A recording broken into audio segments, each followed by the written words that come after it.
Gentlemen, good morning, good afternoon, good evening. This is Mike here coming at you for another installment of Fruit of the Spirit. And today I got the opportunity to read out of 1 Corinthians chapter 10, verse 13. And here it goes. No temptation have overtaken you except such as is common to man. But God is faithful, who will not allow you to be tempted beyond what you are able, but with the temptation will also make the way of escape that you may be able to hear it. I'll read it again. No temptation has overtaken you except such as is common to man, but God is faithful, who will not allow you to be tempted beyond what you're able, but with the temptation will also make the way of escape that may be able to hear it. Now, I don't know about you, but that sounds like a mouthful of information. And now how do you process it? And what I hear from that is, basically it's about choices. It's about free will. It's about choosing to make a right or a wrong decision. And like one of my best friends and coaches and mentor, Dean Fry, says, is your best level of thinking got you the results. So it's not your average thinking. It's your best current thought level that made you give that decision that owned those results.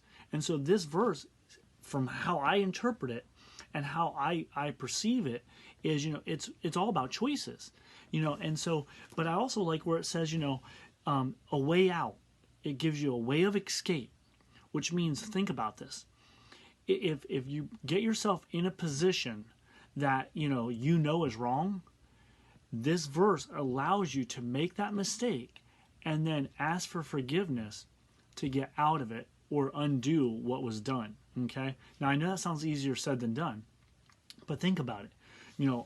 From let's just say from an addiction standpoint, and I'm not downplaying any addiction, but you have the choice of drinking or not drinking. You have the choice of smoking or not smoking. You have a choice of going to a bar and not going to a bar. You have a choice of being unfaithful and not being unfaithful. So all those parameters are about choices. And I know it sounds easy. And by the way, I have tons of past mistakes that are full of regrets. But the one thing I've learned is I can ask for forgiveness and ask God to totally remove those pasts from me, so I can actually know who the future person that I want to become can become. Am I arrived yet? Nope. I'm a work in progress. You get flaws and all with me, like I heard one pastor say. And so, but I like this verse because it allows you to have the choice. But no matter what you're going through, no matter how hard the burden is, no matter how difficult maybe the struggle is that you're going through, a friend of mine, Orrin Woodward, says, and actually Chris Brady, who they're business partners and colleagues, and both are top 100, leadership experts.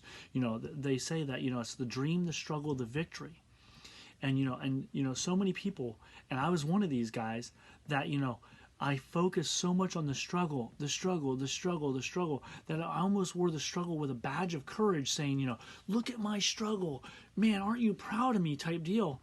When I actually should have been focused more on the dream and the victory, because only when the victory happens can you glorify God that He took you through this journey for maybe a lesson to be learned, maybe a person that you needed to be in touch with or affected by or influenced by, was in your path for a reason and a season. But when I read this verse, I get out of it that's about choice and about decision making. And once I make that decision, if I don't like the results I'm getting, I have the choice to choose another direction to get better results that can ultimately, have success from the dream, the struggle, the victory mentality. And so hopefully, I helped somebody. I know I help myself when I read these verses and think out loud and share my thoughts. And some of you may agree with this, guys, and some of you may not agree. But here's what I hope happens. Hopefully I provoke a thought to challenge a thought, so you dig into the Word, so you can grow and learn and become the guy that God intends you to be. So thanks for allowing me to share, and have a great day.